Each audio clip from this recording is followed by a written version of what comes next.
por de hora nós durante o governo na 2017 enfoque está dirigir naturalmente para melhorar a qualidade de cuidado e serviço, assim inversão contínua em cuidado médico, procurar para nós reduzir a lista de espera,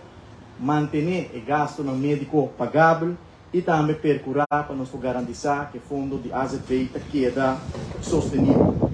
Ponto principal também de nosso manejo da prevenção de saúde, de forma a que nós lança nosso Plano Nacional de Prevenção como é o primeiro país do Caribe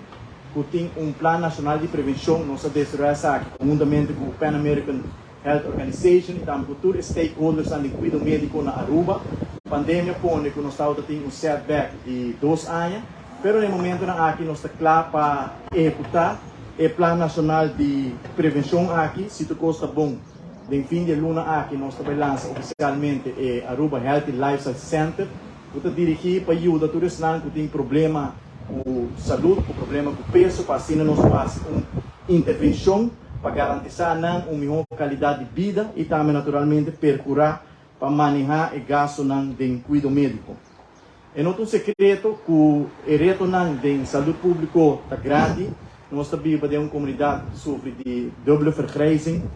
Grupo grande de nossa comunidade não é mais saudável, houve de grupo A que está sofre de maleza crônico.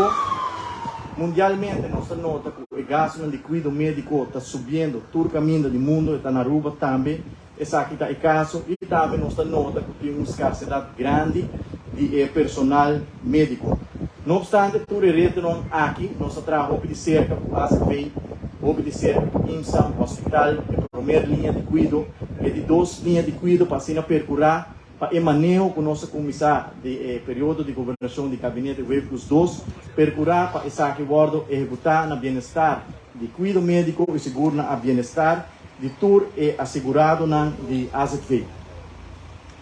Conforme o manejo do Ministério de Saúde, o dirigir, entre outros, a inversão contínua em cuidado, não obstante o reto financeiro que o AZP tem e também o país Aruba tem, nós arraia espaço para o ano 2023, assim, várias inversões em cuidado médico para assim nós melhorar o cuidado e serviço de caso